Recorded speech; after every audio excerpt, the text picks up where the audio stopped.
Hello, everyone. My name is Anjole. It is so nice to see you, all of your faces. Thank you so much for taking the time to be here. Today, we are pausing to celebrate what art can mean for this community in Columbia, Maryland. And I'm sure many of you know the history of the curation of this community during a time when the nation was creating suburbs that were, quote, homogeneous and harmonious. This space made a deliberate choice to lean into and create something that was diverse and dreamy.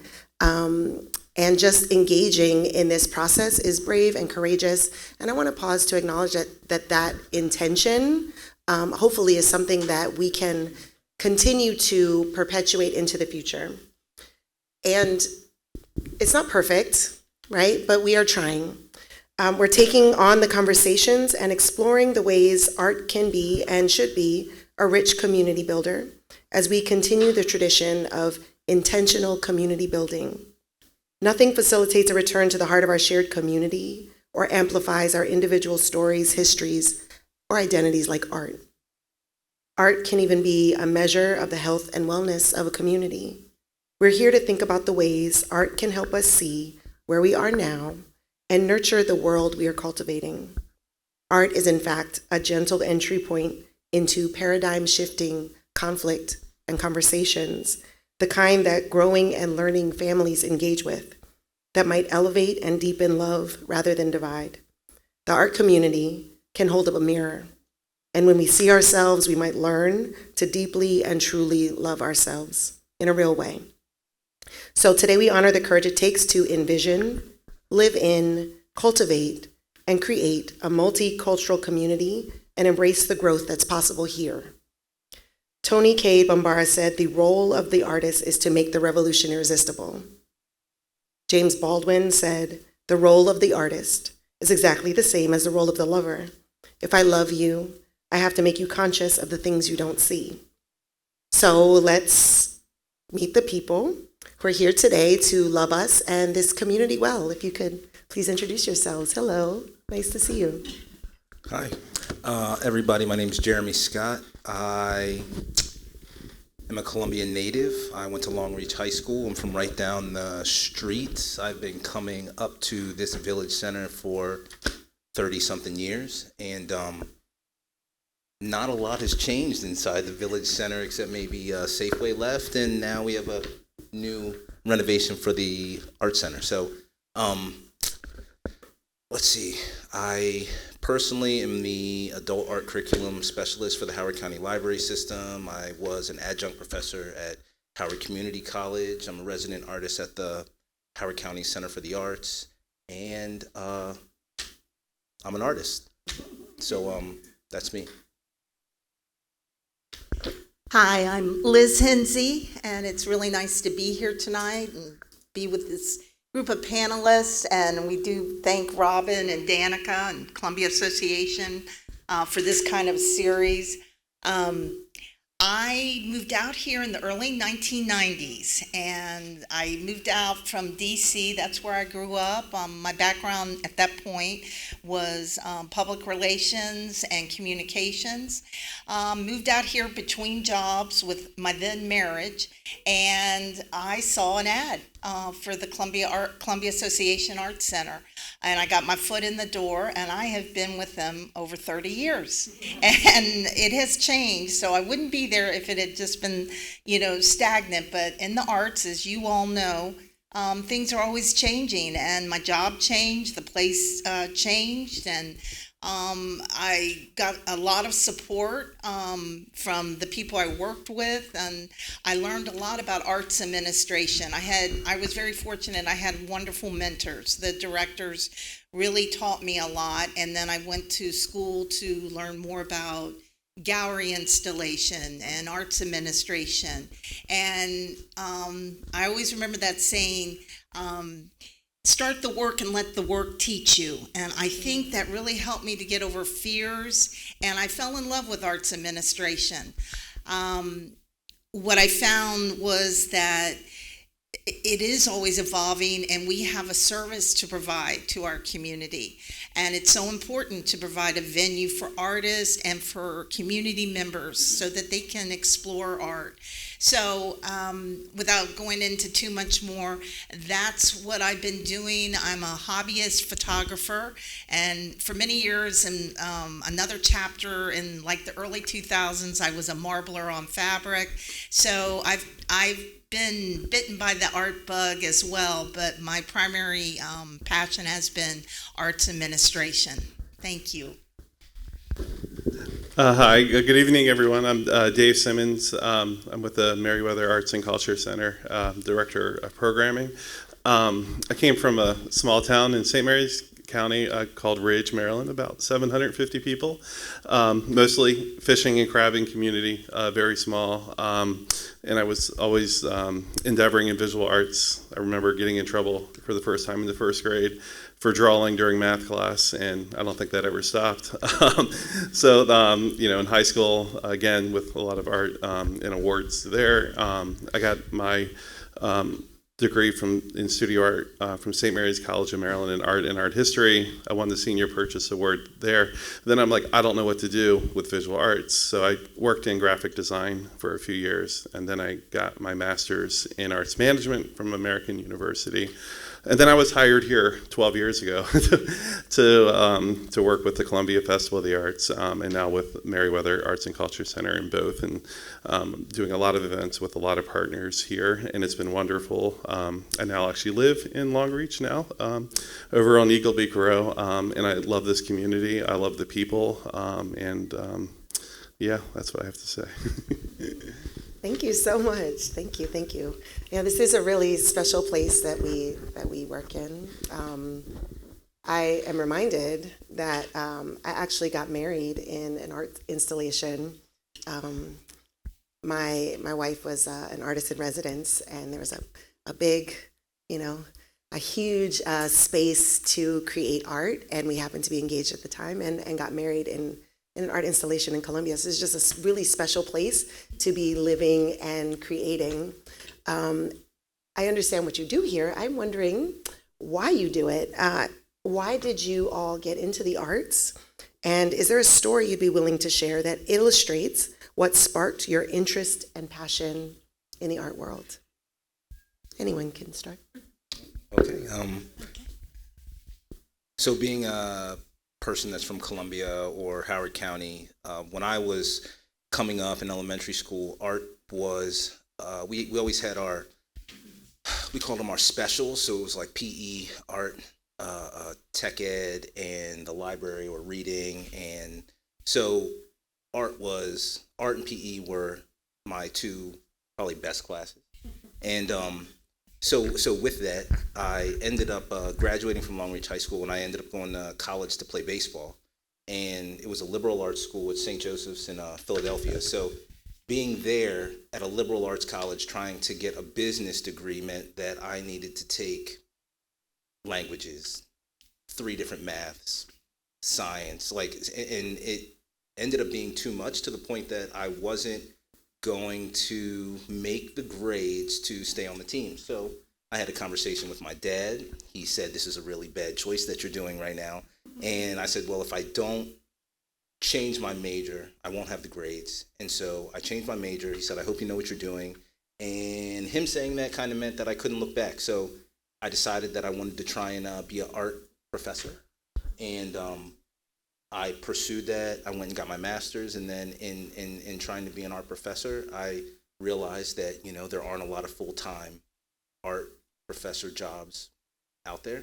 So I did the whole run around of trying to be an adjunct and trying to find other jobs in the arts and doing a little bit of arts administration, and then finally I got a job at the library teaching art. But before that, in college, I ended up doing one painting that I thought was kind of good. And I said, oh, you know what, I might be able to do this. And so that kind of stuck. Thank you. Very interesting. Well, and as I briefly mentioned, so I was kind of between jobs, and then I got my foot in the door thank goodness, at the Columbia Arts Center. And I would say the spark for my passion for community arts came with two different experiences. We were in the business of promoting and getting programming going and shows, but it was two personal interactions. One was with a student who shared early on in my career here that they came to the Arts Center because their spouse had passed, and this was a life-changing rescue for them to get into art. The community was a safe place for them. And it hit me then. Okay. We have a service to provide. We have a venue that people can come and forget whatever they're going through for a little while, create, explore, make community friends. And that really kind of set a tone. And I'm telling you, that happened 30 years ago, that experience. I'll never forget the gentleman who I talked to. And I felt like then something kind of clicked in my mind about the service we provide as a community arts center and how vital it is for our residents and people. And then the other experience was sort of through artists. We realized with our gallery that we could provide a venue for artists to showcase their art, impact change in the community, whether it was with a fundraiser or whether it was to heighten awareness about events and social issues. And we thought, again, this is where we can provide a service to our arts community and a place where people can exhibit their work and talk amongst each others. So those were like the two driving factors that made me want to do and continue doing. That's where my dedication comes from. And no matter what kind of bad day I have or what kind of negative interaction, I always kind of come back to why we're doing it. And you get reminded again and again, I think it's changed for me why I got into art as I've gotten older, and then it goes through cycles as you tend to do in life.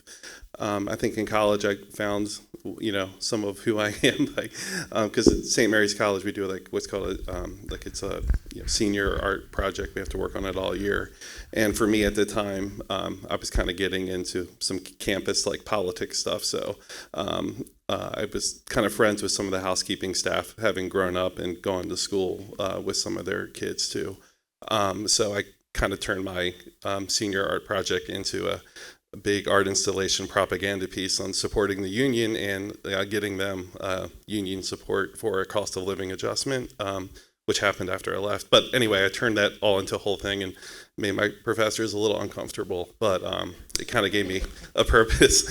And then in college, in graduate school, again, my directed research was in artist access to affordable health care in the United States, and this was in 2012. And that's when the Affordable Care Act was coming to fruition. And in my research there, I found that most artists work in episodic patterns and don't have access to a steady 30-hour a week or more working conditions. And so even today, most artists go without health care because they work in episodic patterns in the gig economy. So I've always kind of tethered my interest in arts with helping others, and I still think I'm there today. I still kind of advocate for artists here in this country, touring in other countries, all over the world. It's a ecosystem that's worth nourishing. Thank you so much. I'm noticing that you all went right into the meat and potatoes of things. I really appreciate that. Let's talk a little bit more about art's impact on different populations. I noticed you talk a little bit about just the power of art to disrupt a little bit, to bring things to light, to connect with the people in the community. If we pause and think about the different populations of people that art can connect with, I'm wondering what role you see in art, what role you see art playing in those people's lives, and how does that manifest in different populations, like older adults, young people, traditionally marginalized individuals, differently abled people. what role do you see art having in connecting with different populations? Maybe Dave, you had a bit to say. Let me try to think. With different populations, it's such a fun question because of the times that people find themselves in. You know, like seeing retired folks, you know, rediscover, you know, interests that, you know, they're working hard as a career type of person, and then they discover, you know, the love of playing. Like my father-in-law, he's playing guitar like all the time now, and it's gotten pretty good. You know, he's a retired biochemist, and so that's really like fascinating to see. You know, with children, obviously you see them like jump towards these interests without thinking about it in art. You see them jump in and dance, you see them sing, you see them draw, and that needs to be encouraged. And, you know, like I personally, we'll get to the whole arts education thing later, but like there's not a lot of like, you know, generative thinking in terms of like what I want to do as an artist with young people, right? They're so structured in what they do. Not that that's bad, but, you know, creative pursuits take time to come out. So, and then, you know, with, you know, like young adults too, I think you're in this formative seeing and understanding the world, and, you know, art is that expression that we need to get it out. And I see it in those different cycles. Yeah, thank you so much. I was thinking about art being like the true art being in the conversation. And I heard you say like art allows us to get it out in a public space in a way where we can discuss and dialogue and explore those things that are occurring on the inside between us in diverse spaces. So thank you. Thank you for that. Yeah. I think a lot of artists have these sort of cycles that they work in. I think when they're younger, they tend to be more optimistic. They think that it's going to work out, and they're really excited about the thing, right, of doing it, making the art. And then I feel like as they kind of get to, let's just say, middle age, they kind of start to fall back on their practice, whether or not this is just something that they enjoy doing as a hobby or something that they're actually pursuing as a lifestyle. They end up kind of either, I'm going to say they get real, right? Or they say, I need to make some money. I don't have time for this. I don't have the funds to do the supplies and that sort of thing. And then as, excuse me, people get older, all that goes out the window. And now it seems as they enter more of a retiree age, they have more time, they have more funds. And now I feel like they've decided, okay, you know what? I'm going to do this for me. I'm going to get back into art. And it's almost like they're relearning something. So when they do get back into art, you may have a whole classroom full of retirees that are basically like children in terms of their excitement, in terms of their being eager to learn, and their I guess willingness to do the work. So I guess that's what I see. And then for populations that really don't have, I guess that are usually underrepresented, I think art is a way for them to kind of be true to themselves and say whatever they want to say without having to mince words or, I guess, play it safe. Very well put on both of your perceptions and Anjali's. In a community art center base, and what I've witnessed, very similar in that kids are uninhibited in many ways, and we notice it with youth programs or art camp. Kids, just plunge in, and then as they get older and become a preteen or teens, they're very conscious, as we all have experienced, of what does someone think of me? I can't do this. We get a lot of the, oh, I'm not an artist. Oh, I cannot do that. And that continues with a lot of professionals. As we're all working, people think, oh, no, this isn't for me. But what we realize is there are ways to break those barriers, whether it's some kind of creativity workshop or intergenerational, where we pair older people with younger people. There are ways to break some of those apprehensions, and we need to do more of those. And as Jereme mentioned, we have an older population as well that love different glass pottery, and they're at an age where, oh, I don't care what, I'll say whatever. They're very direct, very blunt. I have daily interactions like to say what's going on. And with that, I don't care attitude, they're like children in that I'm going to dive in and do this and try it. Your inhibitions have melted some because you're seasoned. You've had a life of experience. You're humbled, and I'm not going to care what people think. And that's kind of exciting in many respects. And in terms of groups that aren't as represented or have as many vehicles where they can platforms or venues where they can go. I think art breaks down language barriers and misperceptions so that groups that are differently abled are able to enjoy work. And I've been very fortunate in the organization I am in partnering with groups that bring in individuals that do have different challenges, and art is a common denominator that they enjoy, so. I heard you use a lot of language that lends itself to kind of dismantling that which we have been taught and returning to childlikeness as a source of creativity or a place from which to be inspired to rediscover. And I'm wondering what role you see that positioning playing in the conscious creation of a community. That question makes sense. Is it at all useful, helpful? How do you see it being powerful in the conscious creation of a community that has diverse voices, people, stories, right? I think it ends up becoming so I'm speaking in a art education sort of sense. What I found is that when you have a class of people, regardless of the age, as long as you make the space welcoming and open, people will chat. They'll talk to each other. They'll share ideas. They'll share things about themselves. And before you know it, you have a class, which is now a community because everybody's talking, everybody knows each other. And before you know it, now, they have shared ideas. They have exchanged phone numbers. They have given each other praise. They've said, oh, I really like how you're doing this. This is unbelievable. You're really great at that.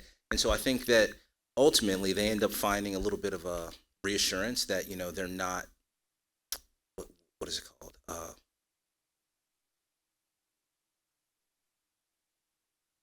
imposter syndrome. That's what it is. Okay, they end up getting over that, and they end up being like, oh, we're all the same here. We're all people that are actually embarking on this art journey and enjoying ourselves. So it ends up being a great way to instill community, and before you know it, you just have a community. It's not even like you really tried to do it. It's like the space was created, and then some art was thrown into it, and now a community came out of it. So Thank you. That sounds to me like the difference between creating spaces where people are prompted to fit in versus spaces where people can explore and experience genuine belonging. Yeah, thank you.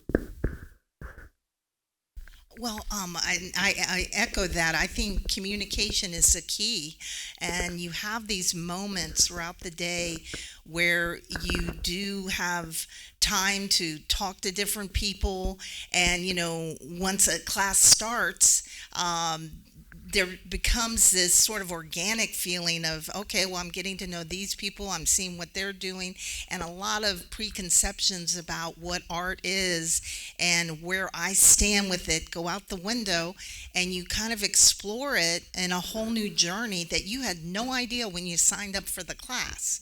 And I often, when I take a class at the Art Center, I find the symmetry and the the camaraderie that comes out of it, you leave so pumped. You had no idea. You went in after a long day of work and you're like, oh, I'm going to take this. And before you know it, you're kind of transcended into a different world. And I think that's the magic and power of art. And as Jereme emphasized, the communication that comes from that, before you know it, you do have a community. It wasn't deliberate, it just formed. Yeah, I guess I can tackle this more from the performing arts side too, being pretty heavily invested in that. So every time we work with, a dance company, a circus company, a music act on a stage, it's choreography before the artist gets there. It's the tech crew with audio, with lights, with the stage manager, with like the technical equipment, ordering, advancing things with the artist of what they need versus what we provide them. And then the artists get there themselves, and then they have cues on stage on how they interact.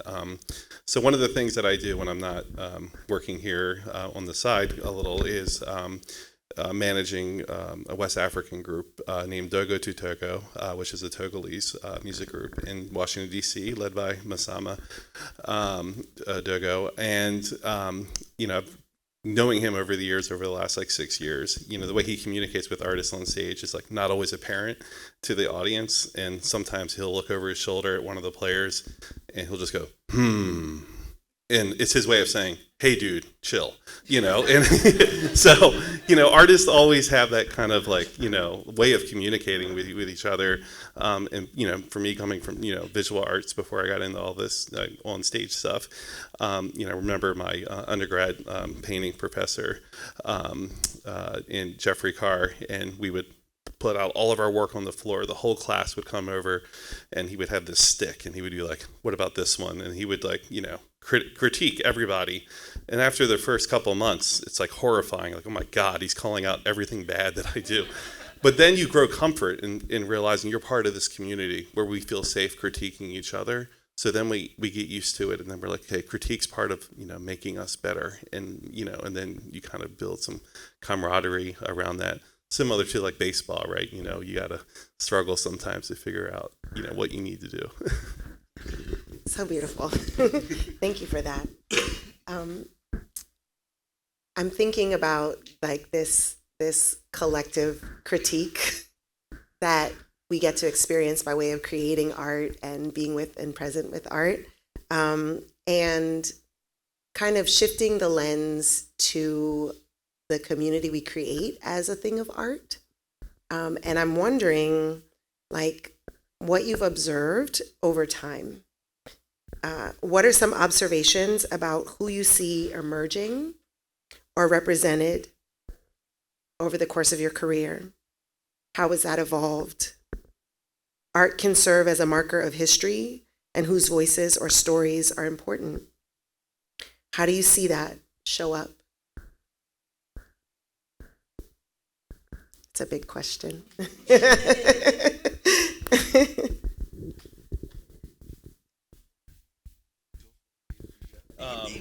Okay, we're in this time and moment. So for me, over the last, I want to say 12 years, even, doing presenting live performances, I've kind of seen maybe not a shift, but I've grown as a person and kind of seeing what's out there as an artist and getting to know more people. And, I always feel like if you don't approach every day as an artist as a learning opportunity, you're doing it totally wrong in terms of you learn something every day. I've gotten to know a lot of great artists from all over the world, really. You come from different cultures. And I swear I learn something each year I present artists, and you just meet the people. When you meet people, you not only meet their artists, you hear their stories, you hear where they're from, you hear, like Masama I met here, working at a festival, and then, I got to meet his family who's from Iran, and then I learned his family and her family can't get together because of travel restrictions. They have to go to Canada to meet up because he's not allowed to go to Iran as a black man, and she's not allowed, her family's not allowed to come to the United States as Iranians.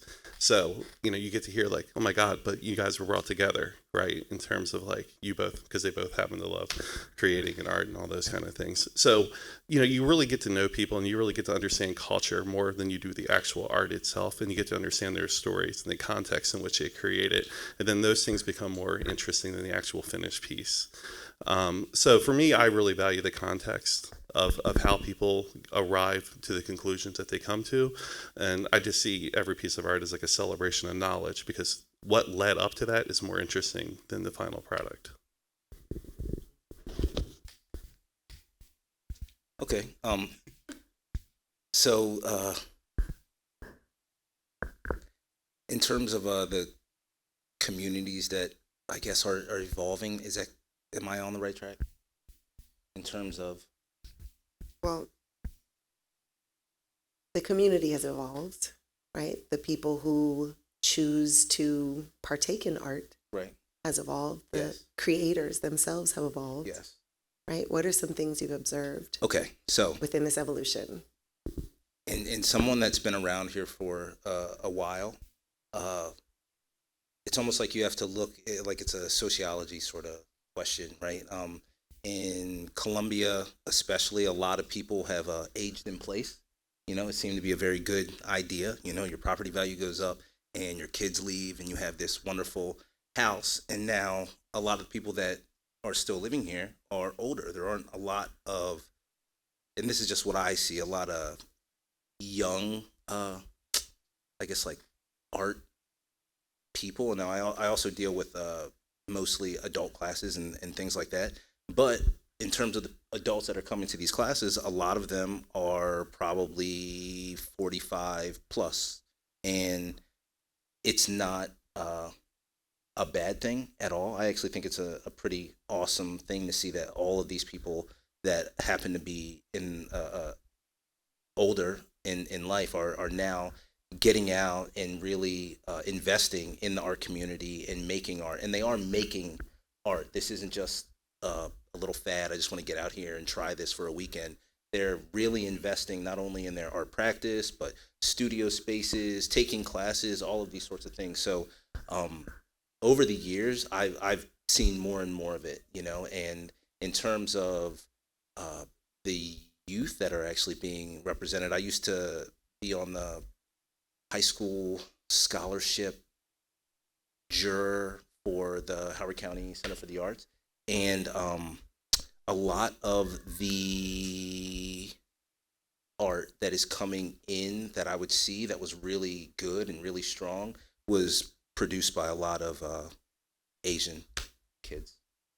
So, and to me, it just lets me know that it's something that matters in their culture and something that they are willing to pursue or allow their children to pursue. So.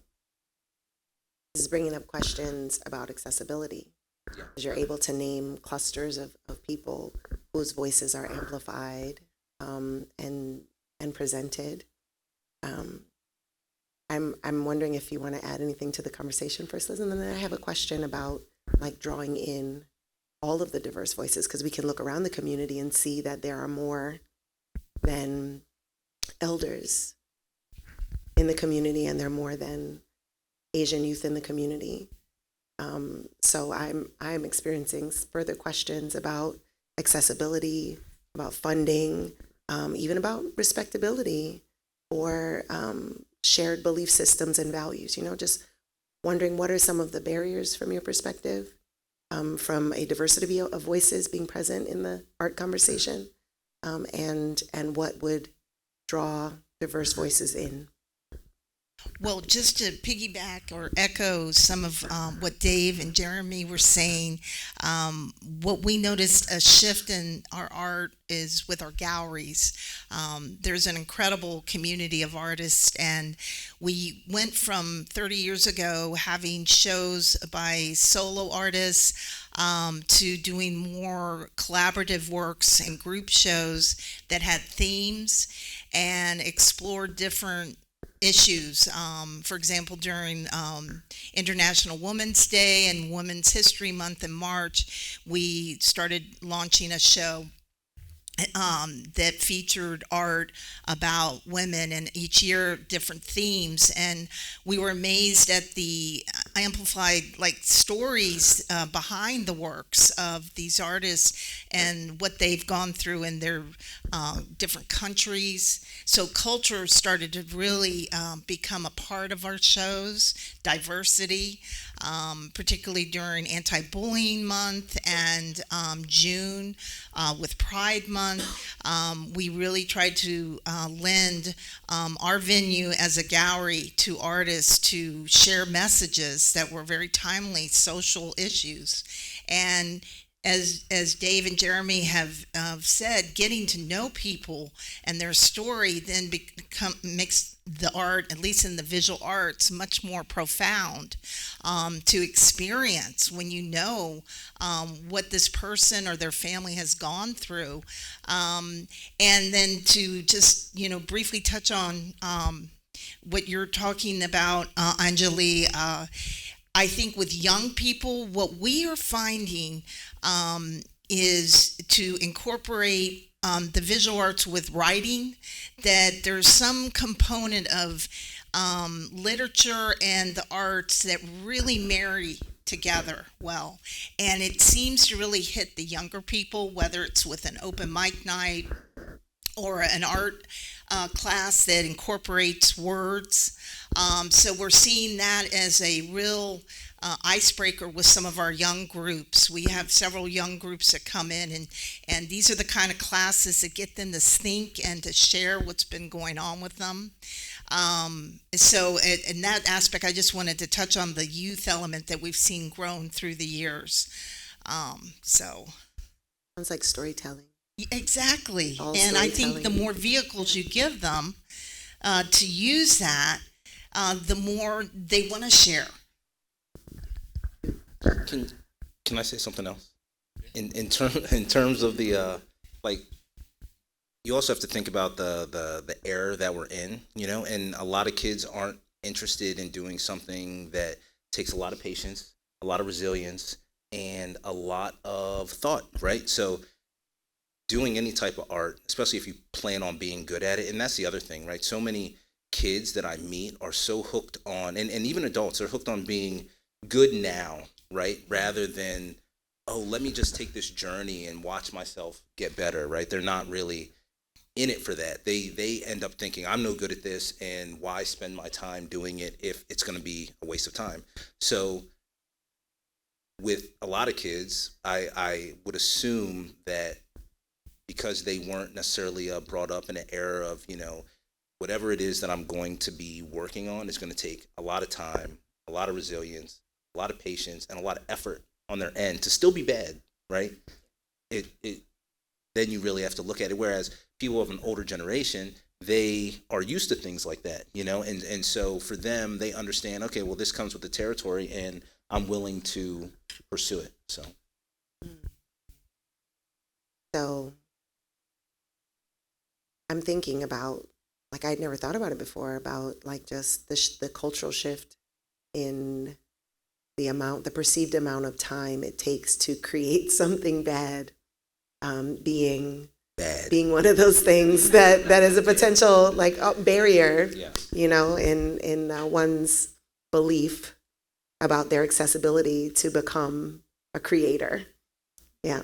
Are there any other barriers that you see in your respective fields to accessibility and diversity of voice in the arts?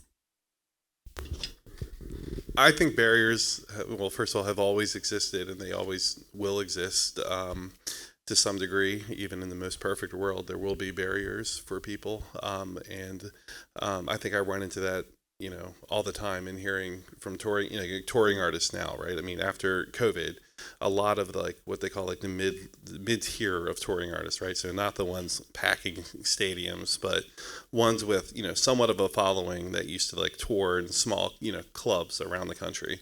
And I had one last year from Austin, Texas, and she was like, it was so hard to get here because a third of the clubs I played along the way have closed down.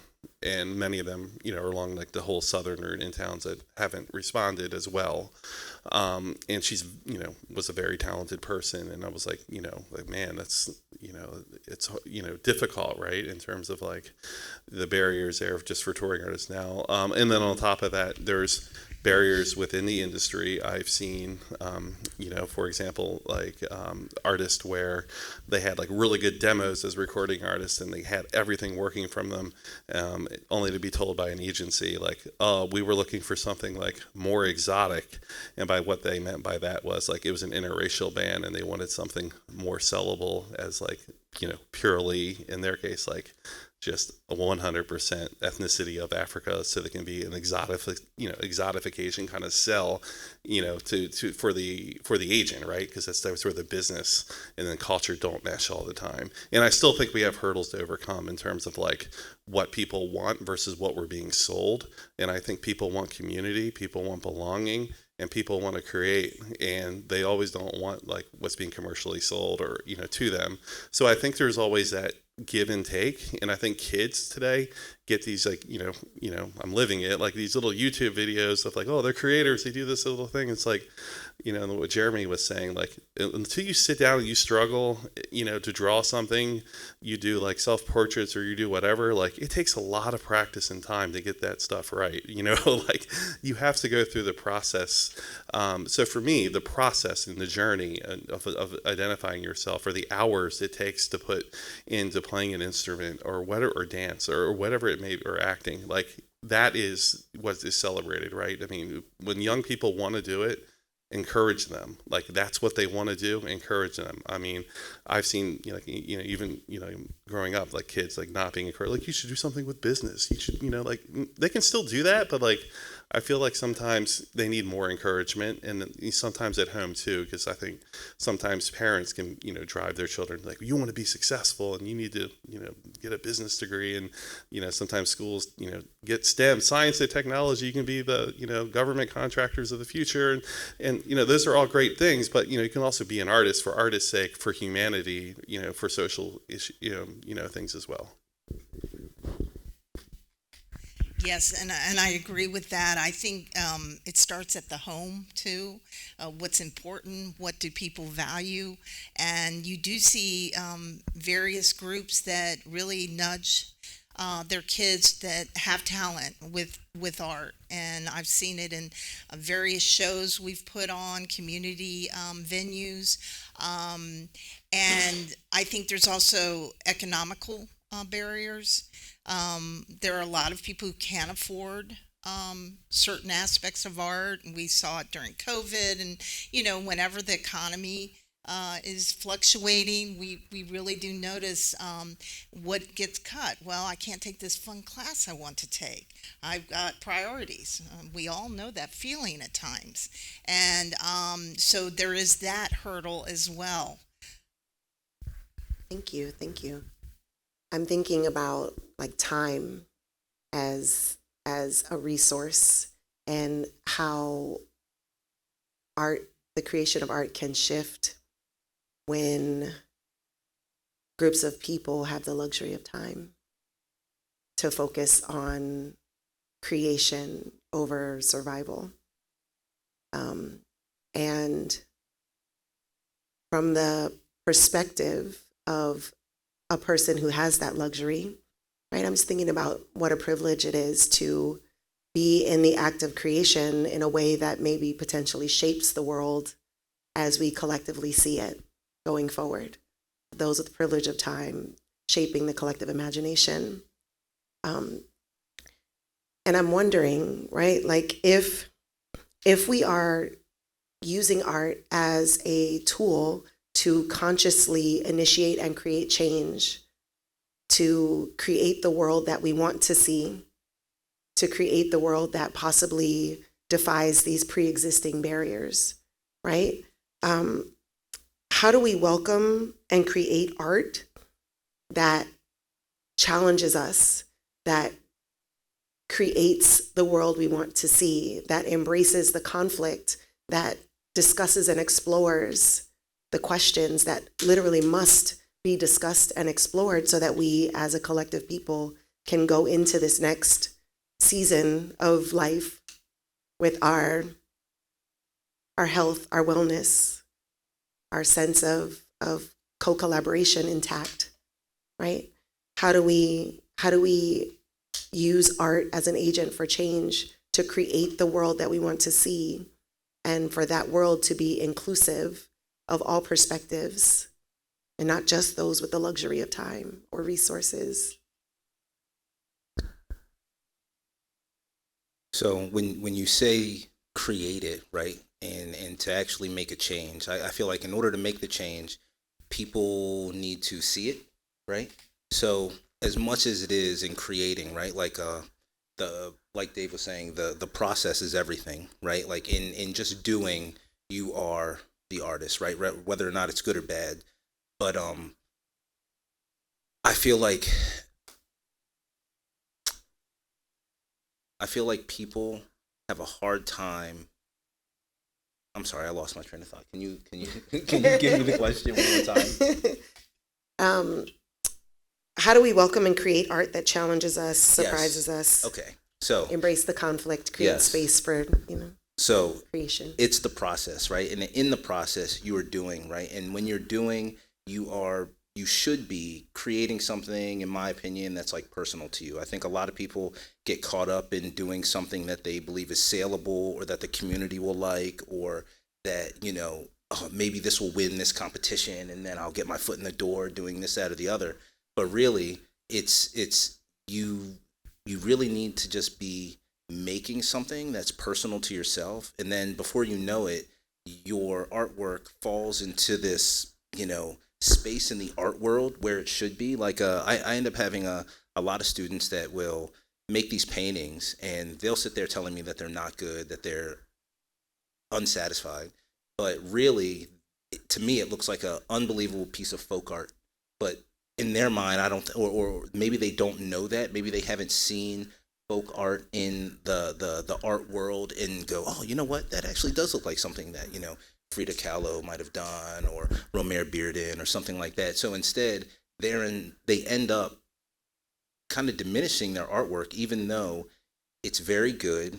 It falls into the art canon, and it's something personal to them that will resonate with other people and get those questions asked, and kind of show the perspective of where they're coming from and what their truth is. But a lot of people get caught up in doing something that is going to be saleable or liked by the masses, rather than kind of being true to themselves. So it truly is the process of just doing what you want to do and like following it through to the end, and then having a place to exhibit it so that it actually can be seen, talked about, and discussed. Hear, hear. That Yes. is exactly true. Yes.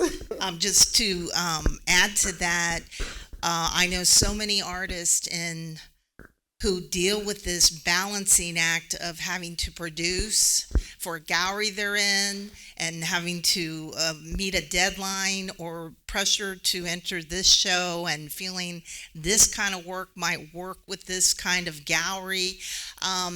And they have to take a step back and figure out, hey, why am I doing this?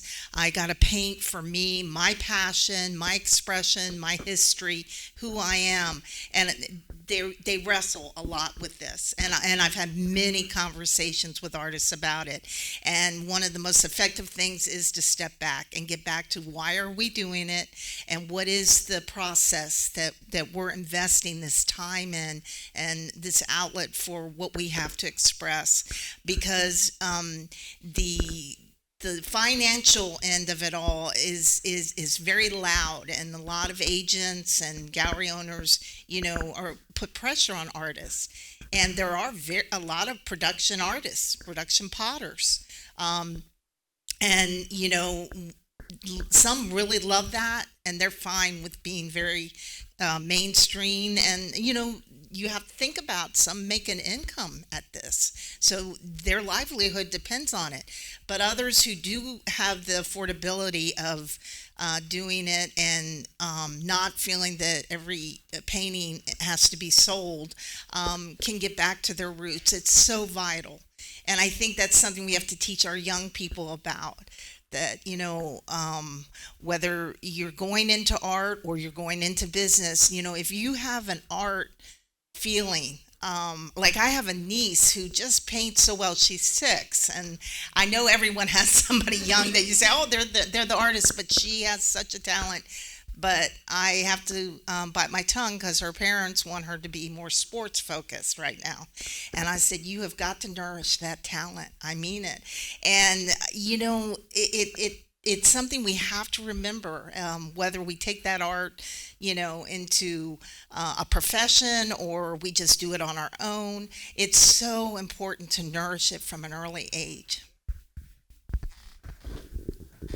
Wow, there's so much wisdom here. I think, what Jereme said about it being personal, I think is very true for artists. That's what drives artists. I don't think any artist that I know, at least, is driven by the idea of success. I think they're driven by, the pursuit of a goal that they have in their mind. If, for visual artists, it's an artist abstract or an artist statement, right? Where you're, you're finding yourself, you're finding your voice, much like an author, right? And in the way that if you can't, I remember Lisa Shear, who was one of my art professors, said, Dave, if you can't write about what you want to do, there's no way you're going to get it done. And it's a very true thing. Like, you have to set goals as artists, and now working in an arts organization, right, we have mission, vision, and value statements, which a lot of nonprofits have.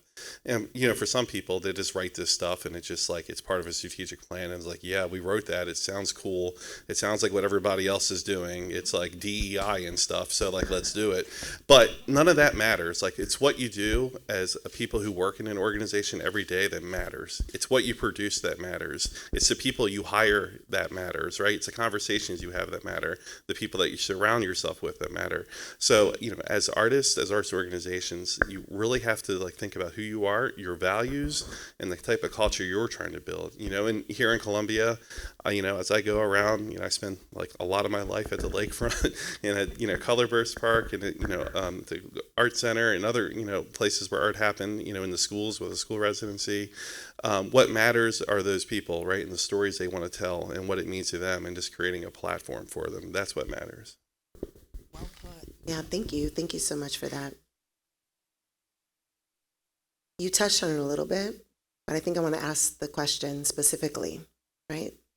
Why does this community, need artists and art? Do we need artists and art? Well, I'll start this one off. I think that art is vital, and more than ever now, in the times we're living in and the different issues that surround us. I think that art transcends, barriers. It really draws people together. It defines and brings communities to a different place. And I think more than ever, this community recognizes that. I feel that there's a real strong art community here, that transcends to DC and Baltimore, and the kind of art and culture we bring in from other places, and it enriches our lives. It educates us. It keeps us growing in social issues and our thought processes. There's so many things we have to digest as people daily in the news and from our peers and in school. To have art as an outlet is extremely vital, like breathing. Put a check next to that.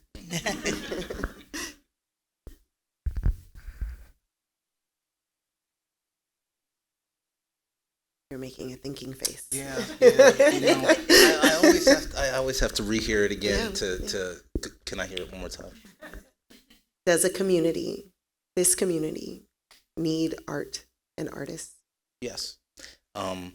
So I think this is a community where you could easily get caught up in thinking like, oh, what a beautiful place. It's got trees and lakes and paths to walk on. Who needs art? Like it's so well curated already. However, in doing that, I think you end up overlooking sort of the authenticity of what we have here. And that's a big collaboration of different types of people and different cultures of people. And I think if you really want to see what your community is kind of made of and what is on their mind, a lot of the times it's going to end up coming through in the art. And I think that's why it's so big to make sure that if you are giving people a platform to make art, show art, have a sort of a resident art space or a studio or something like that, you really have to do your due diligence to make sure that you are tapping into all these different aspects of the community rather than just the people that can afford to do it and have, you know, the means to go to the class, do the show, buy the materials and that sort of thing. So, yeah, I think that it's huge in a community like this because it will show, I guess, how the community is changing and what the community is now. You can, I mean, we have a whole bunch of older artwork that's here, but I don't know of any new artwork or installations, murals, these sorts of things that have been erected lately around the county. I mean, I know that the Howard County Center for the Arts does, like, it's called art sites, where they'll do these they're kind of like pop-up installations that'll be up for about a year, but other than that, I don't know of a lot of emphasis that's being put on public art in the community.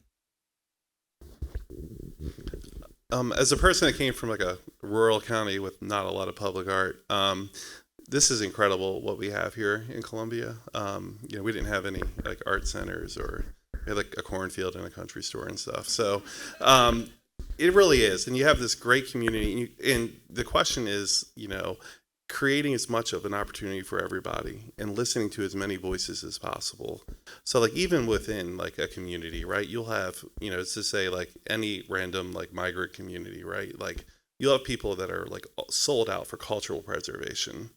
You'll have people at the other end of the spectrum that are like, I'm a new American, damn it, you know what I mean, you know. So it's like, but and then some people are obviously in the middle, but it's not a monolithic in terms of like, you know, everybody who's invited to this party. But what's important here, I think, is like, you know, the Columbia Association, Howard County Arts Council, the Maryland State Arts Council, you know, we have foundations as well, creating opportunities for individual artists and for arts organizations to be able to make those stories and those cultural exchanges and those, you know, those free exchange of intelligent ideas through art possible. And that's really important. I know this year, you know, we went to Annapolis to fight for our funding, you know, for this county's like arts, you know, and it didn't look good, but I think everything's looking okay now, hopefully, for now. But we have to advocate, you know, because art is not always, you know, going to be like the first thing that's like obvious to protect, you know, like food, you know, for you know, insecurity and, you know, housing assistance, all those things are obvious. But sometimes for art, you really have to advocate to its benefits, and its benefits are there, you know, scientifically, right? It does make people feel good. For older adults, it, you know, it lowers blood pressure, right? And, you know, it gives them, you know, this sense of confidence. So, you know, for children, you know, so I think, you know, the studies are there as to why arts are great. You know, like the whole idea of multiple intelligence is some kids are just really heightened in the creative aspect, and like they have to be pushed, and curriculum has to be geared towards them. So there's always a purpose for art, and great communities like this community was founded on the idea of open, free exchange and, you know, sharing of ideas. That's what art does best. So Thank you for that. We talked about kind of the role art can play in interrogating conflict or differences.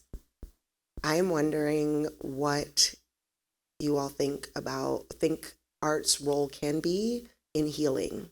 And that's not to suggest that the end goal is to fix or resolve, right? I do think there's beauty in the questions just existing as they are. But if there is some healing to be had, what do you see art's role in that process? Well, I'll start that one, if that's good. I think that there's a lot of room for, or platforms, particularly in this area, where we can draw upon community members and arts to create and interact together. and that process be a healing process, whether it's a public art community project, a mural, a sculpture. I think the more we have community buy-in and have them involved, and we listen to what the community wants or what are the issues at hand. I was involved with a community outdoor event last year, and some political aspects of it came up. And that was a new experience for us to really share. And what resonated from this experience was that we need to listen to our community and the public. It's so important to have forums where we can share and have a Q&A and talk, and then put that into action with community art projects. There's so many ways. I've been reading a lot about community art projects just for some things I'm working on for future to propose, and I think it's just so vital, because then art becomes that vehicle that brings people and kids and residents together, and artists, and they can work together to heal or work towards amplifying the questions you say that in and of themselves we should just realize these are issues we're dealing with. In terms of healing, I think that art has a great capacity for people to work their mind, and in just like a real tangible sort of way. If you don't use it, you lose it, right? So, and my parents are getting older, and I keep talking to them like, all right, look, I know, come take an art class. Come try something different that's going to make you use your mind, use your hands in a way that you haven't done it before, right? It's going to get you thinking. It's going to get you trying something new. And whether or not it's, sewing or painting, pottery, whatever you want to do, I think the arts is an unbelievable way to keep your mind focused, to keep it healthy, and to keep it engaged. So, Thank you. I think there's a lot there in terms of healing, and also, first of all, like being a student of art history, you look at many different eras of art. I mean, we can go back to like the Byzantine era. We can go back, to the ancient. There's always been the connection between arts and healing. And I just find as I get older, I go back and like think about like some of these like things we've learned in history and how they kind of come to the forefront now. But in terms of today's context of healing, I think it's really important because we talked earlier about the context of shortened attention spans in children, and I think healing starts with like being calm in a way, if that makes any sense. And when you're into something, I know for me, like during COVID, I didn't know what the hell to do. So I've always been like jumping. I got to have something to work on that's in the creative realm, so I don't drive others crazy. So I got like really into baking and cooking because it was like process oriented. So I was like, I'm gonna learn how to make like pizza dough, and then I made like 50 of them, and then I started figuring it out. And I think a lot of artists are wired that way. Like you can't hold them back. And I think going back to history, we've seen people in times of struggle, right? Like the origins of this country sounding are absolutely terrible, but in some ways, or a lot of ways, but like even without access, people found a way to overcome to create truly magnificent art that were tied to their beliefs, tied to their culture, and the stories that were artifact now, right, that we have through art and genealogy projects and everything were because of people who made it a priority to tell those stories through art. Like one of my grad school professors, Jack Rassman, who I took curatorial practice with, an American, he brought this North Korea, like the painting snuck out of North Korea that told like powerful stories. I was like, are you concerned about, like what can happen? He's, I don't care.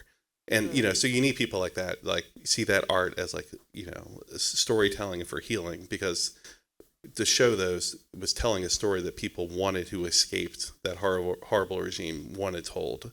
And that was part of healing for them, to know that they were, in a way, trying to help. This is a perfect segue into the final question. because you just connected healing with that, like, I don't care spirit. And I want to acknowledge that in that I don't care spirit, there may be fear that comes up or discomfort that comes up, right? Fear on the behalf of the creator. You mentioned in the beginning, right? Fear on the behalf of the creator, like, what are people going to say? What do I have to lose? Or possibly even discomfort when people experiencing art see something that doesn't necessarily align with their beliefs or values. When we feel challenged or we feel as though someone may be right or wrong in our eyes.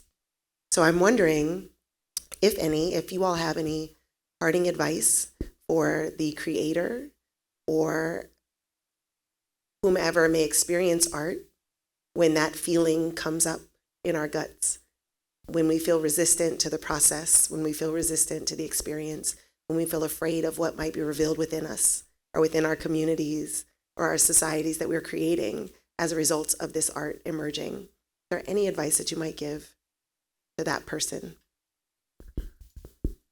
Yeah, keep going, keep making your art. And like I said before, it really is about the process.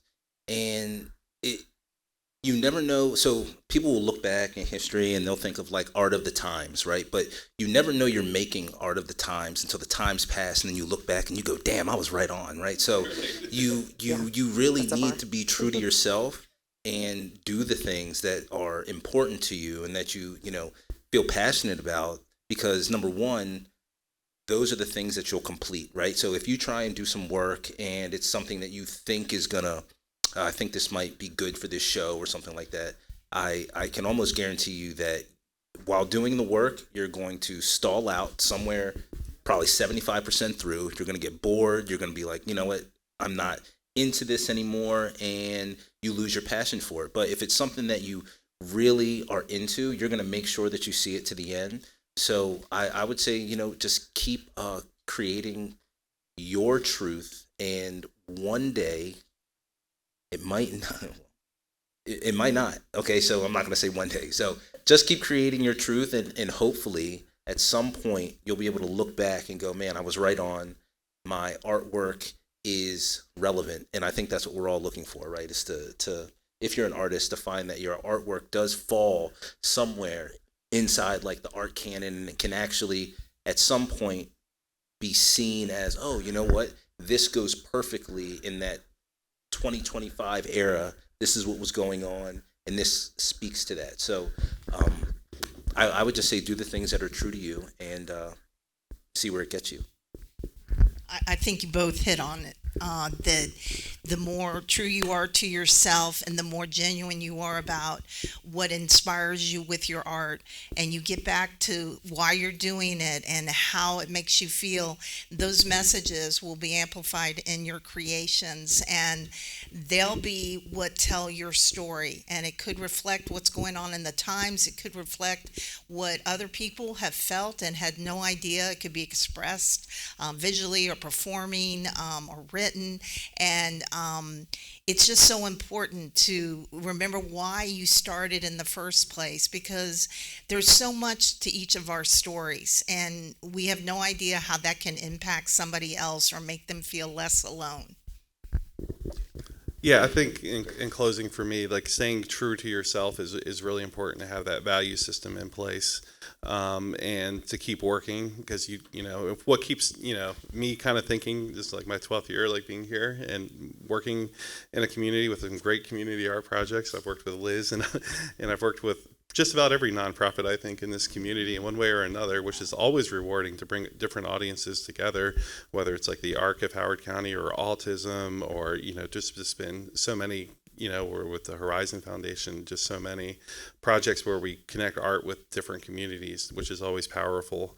And, staying true to yourself. I mean, last week, one of the folks we had on Lakefront Live a few years ago, Yasmin Williams, who's a guitarist, who's played the Kennedy Center a few times, she's a very quiet young lady, but she is not afraid to say what she needs to say. So if you go on NPR, you can hear her interview and her public exchange with the acting director of the Kennedy Center. And, she may be quiet, but doesn't mean she doesn't have something to say. So I think that's important to stay true to your values as an artist. Ooh, thank you. Thank you so much. So in the spirit of art being in the conversation, we have some questions from the audience. The first question, and I'm so curious who like who's asking questions. We've spoken a lot about time. How should time be best used throughout the artistic process to affect change in Colombia?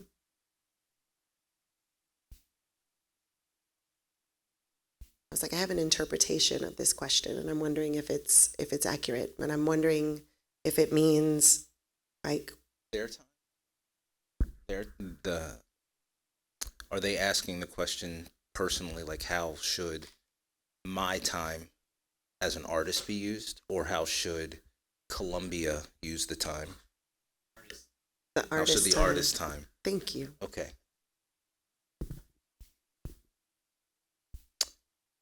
How should the artist time best be used to evoke change in Colombia?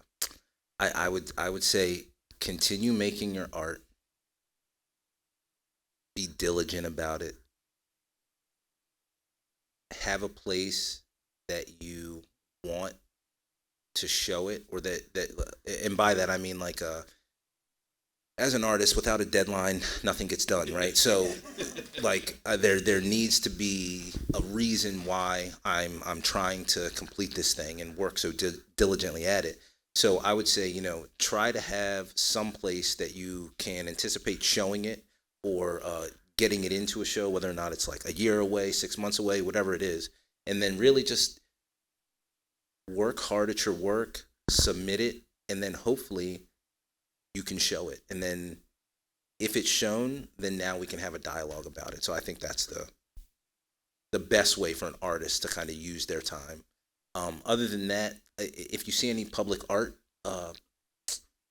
requests for entry and that sort of thing that pop up, I would definitely apply for it. And just to piggyback on that, Jereme, look for themes that really resonate with you, themes that, bring out your passion. A lot of galleries, including us, we have different themes that come about, and something might really strike you. Oh, this is what I want to create for.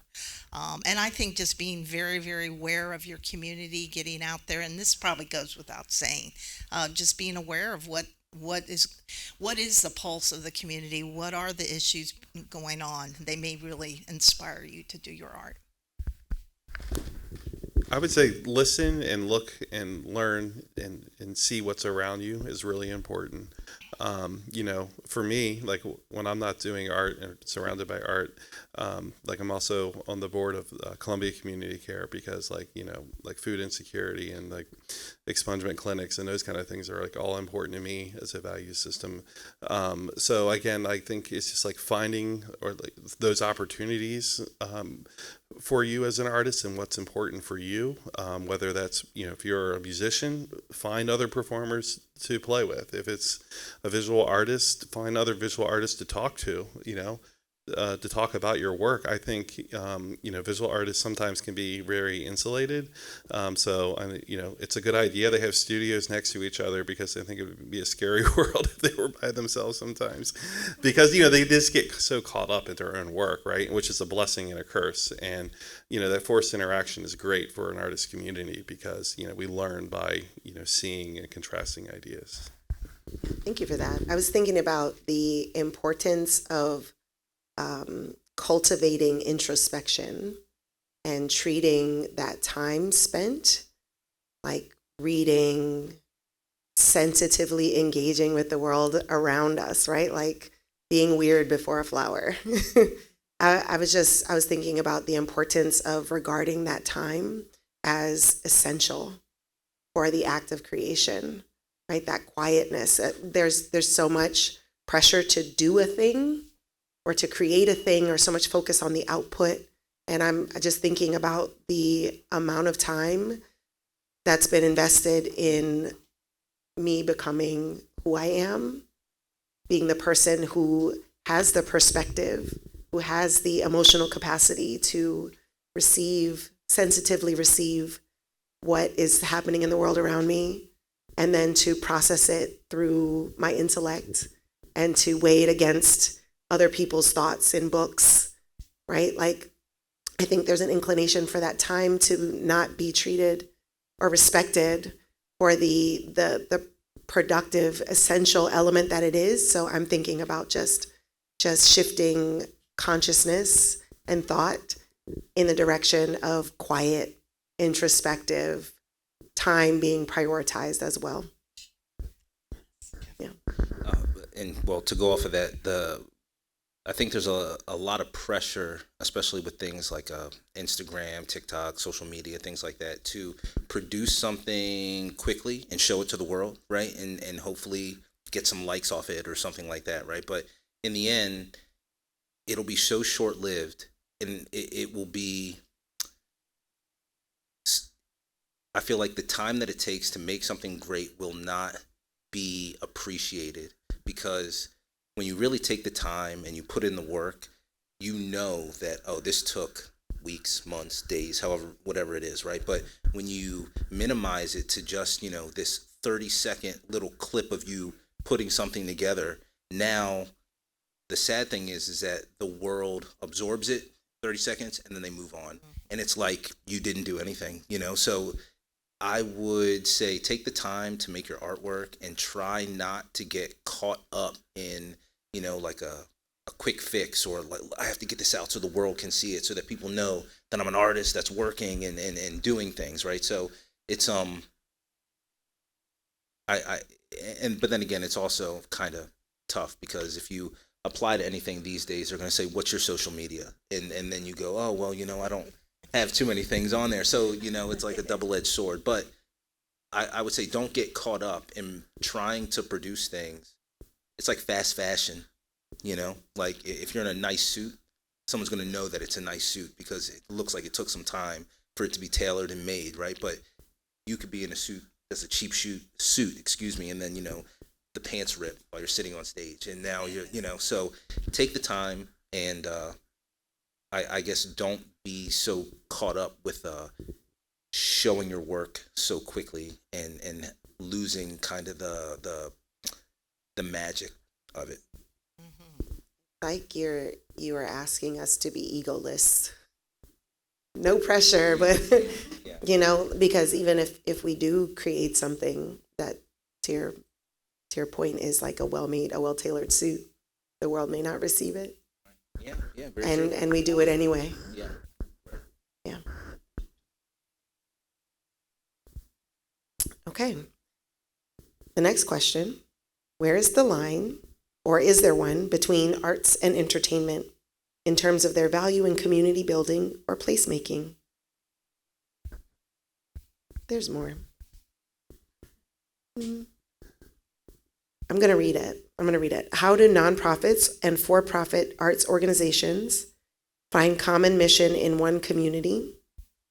Jerome spoke about community being a result of class. Through what other activities, events can community be a result? So maybe let's rewind and answer the question: where is the line, or is there not one, between arts and entertainment in terms of their value in community building or placemaking? It still goes back to that individual, right? To me, I mean, okay, so commercial versus, non-commercial, it's kind of ridiculous in a sense, like, because yes, there's more pressure the bigger you are, right, in terms of producing, always, but then you're surrounded by people all the time who are going to be in your ear telling you what and how to do it. So you lose some of that creative license, in my opinion, kind of like the further advanced that you get, because you feel that business pressure a little bit more. Like I have, a lot of the programming that happens, you'll see in downtown Columbia this year is, you'll find a lot of migrant artists, right? And I can guarantee you they're not in it for commercial success. Okay, it's for cultural exchange. They're traveling here now, and they're looking to share their cultural exchange with people. That's what drives them. It's nothing to do with commercials. Believe me, they're not breaking even in most of their cases. And I think this might be a wrong statistic, so forgive me, but I think it's the top 100 touring acts assume like over 90% of the like touring wealth in this country with their, big cost and all those type of things that go into it and the big productions. But I think when you look at that as a separate kind of thing, and you look at art for being art with the takeaways of what most people are trying to achieve, I don't get caught up in that commercial kind of realm because I just think it's like this own separate kind of thing in what it's trying to achieve. I mean, some people do elevate to that, right? I remember my first year here, we worked with a small gala comedian named Nate Bargatze, and he played at our gala at Howard Community College in front of like 300 people. And now he's hosting the Emmys, right? Because he worked hard and he's elevated. And he was like, dude, where do I get a burger in this town? And I was like, send him to Clyde's. But he was like, just working, he was a working dad. He was saying, I remember him saying, doing this to support my kid. He had a baby at the time. And he just kept working and working and working. And, some people, that might be their goal. Other people, it just might be that cultural exchange, or it just might be community building, or I want to highlight my art and make a sustainable living and buy health insurance and put groceries in my refrigerator every day. So it's really about what you want to do.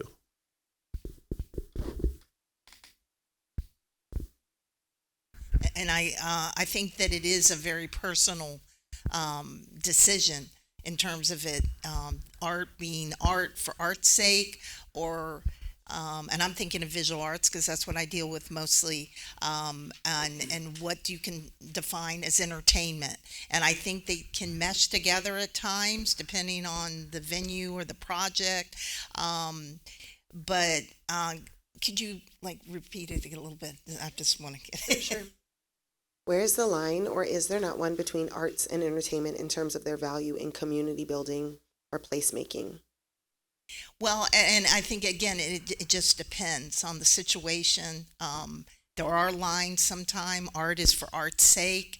And then there's an entertainment factor of different things that build community. But I do think that they can cross over and cross-pollinate into something really wonderful, too, for the community. I like that. I like that a lot. Yeah. And I'm thinking about the difference being intention. Yeah. Is the intention come from the people's need, or does the intention come from, the artist's need? So in terms of the line, I think that a lot of people, so if you are in like DC or something like that, community, they have their own type of music, right? So they have go-go music that's like distinctly from DC. So that's something that when they are going to get around and they're going to play and they're going to have a go-go, it's very much about community building and not just the entertainment purpose, right? So it's like I don't know if we have anything that's like distinctly Columbia, but if we did have an art form or some sort of, music, dance, whatever that is distinctly from here, I definitely think that sort of entertainment would be a community builder, right? But I think until something like that happens, it's there is a line, where art is a little bit, I think, easier to create community through, like speaking visually, like with visual arts and education and that sort of thing, whereas entertainment, I feel like it's very individualized, Yeah. Thank you. That leads us to our final question, final thoughts, right? And of course, if you have anything left that is on your heart to share, please do. But I'm wondering, as our final thought, what you believe the community's responsibility is to artists and to cultivating spaces where art can thrive, here specifically even in Columbia. I always encourage people to, support people in your own community. We have a lot of creative people here who make a lot of really great stuff. First of all, we have a number of visual artists in studio at the Howard County Arts Council that make wonderful work. We have people right here at Liz's Columbia Art Center. In Ellicott City, we have, downtown, those shops selling local artist work. So if you have a birthday coming up or a holiday gift or something, no, honestly, you're supporting that artist directly for doing that, number one. Or at the Columbia Festival coming up, all those individual artists. So I would say, support those local creators right here in our community, because they're giving back in terms of creating a special place for us. Because just think about it this way: if we only had the big box stores, right, to shop from, would our community have an individual flair to it? And we might not have a dominant flair like DC and Go-Go, where it's like automatic, or New Orleans with jazz, or whatever you may want to do regionality wise. But I think for Columbia, we've always had this like small, like kind of like, village of creators, right? And you see it in different ways, from the local dance schools we have here, the music, bands that we have here, the educators. I mean, there's a number of small creators here that are worth supporting every day. Yeah, I definitely agree with Dave that the more we support our local artists, no matter if it's performances you go to, or the visual arts or the galleries, there's so much vibrancy in this community. And I think one of the main things we need to remember with the arts is to surround yourself with people who love the arts. And I do think that there is a real arts appreciation in this community. And you see it in the school system, you see it in the library system. I feel it, the support from my company, Columbia Association. They've always been supportive of the arts. The festival, Merriweather Arts. I mean, the list goes on. The local galleries. We have art studios here in Long Reach. And, of course, the Howard County Center for the Arts. There is a support system right in that. And to think that everything is within driving range. Most things are free, too. To go see a show on a weekend and then maybe stop by a gallery shop and buy a one-of-a-kind piece of art. I mean, it doesn't get better than that in terms of a gift for someone, a memory of that experience buying it. And I just think if the more we do that and support, the community supports, and I'm the first to say I'm going to get a piece of original art for somebody for Mother's Day or whatever it is, the better we'll be. Yeah, agreed. So I think supporting your local artists is a huge thing. And then I think you also need to be willing to get out in the art community and participate. Like, it's not enough to say, yes, I know where these places are.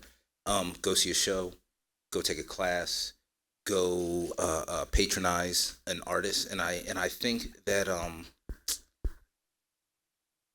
I think what you'll end up doing is getting almost like a behind the scenes look at sort of the people that are making art in your community and kind of what it's doing for them, and a little bit more of you get in on the ground floor. You really get to see how it's being done, the people that are passionate about it, and why it's really important to them. So I also think that a lot of people overlook Columbia. I mean, I because it's not so old, right? It's a rather new place. So I feel like when they think about it, they don't necessarily think that it has a lot of culture, like rich culture. Like, if you say something like Baltimore or DC or a bigger city, these older cities have, art schools and universities and things that have come out of them. But when you think of Columbia, I think they just think it's a suburb somewhere, right? So I think that the more that we really support our artists here, the more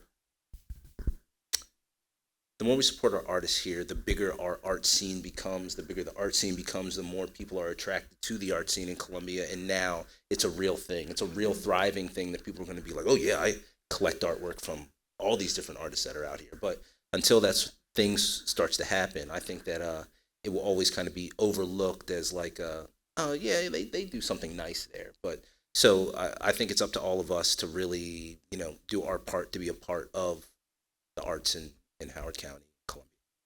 Oh, and I agree, and I think organizations or like the Lake Fest, the Columbia Festival of the Arts, they've put Columbia on the map in a way. I know people who come from all Southern Virginia, even up for the festivals. So to think how much it's grown over the years, just in terms of Lake Fest or all the performances that you all put on, it's been really remarkable to see. What Jereme is saying is so important to kind of make people realize. Yeah, and to evolve too. And like one of the things I've had a great pleasure working with Laura Bacon at the Third is putting on the Walkacks, and helping facilitate that during the Juneteenth celebration at the Lakefront every year, and seeing that grow into we're having dance as part of it. We're having high schools compete in terms of step competitions. It's visual artists selling their work. It's creating community, and it was all started with Laura just with an idea of saying, how do we have a more arts focused event? And then I was like, I can help with the tech crew and stuff, just have these ideas of people who come together with shared values and ideas, and it's that simple. It's really that simple. It really is, and I've worked with both Jereme and Dave on a number of different kinds of venues, and what we have seen, we've incorporated music and performances with our gallery shows, so that the art gallery becomes not only its own thing, but a backdrop for other types of performances or discussions by artists about their work.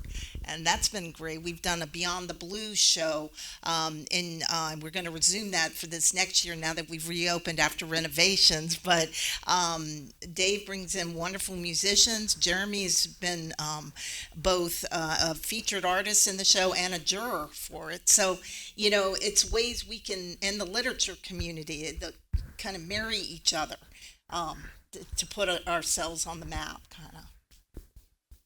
The word that keeps coming to mind as you all are talking is relationships, right? Like prompting people to be in relationship with one another, prompting people to be in relationship with the art and what the tone of the community can be.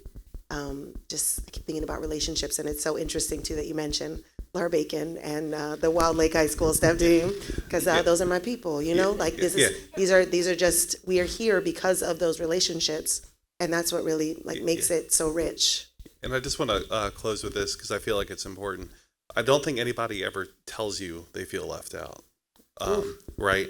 That's really important. So you have to listen, you have to ask, and you have to make those relationships.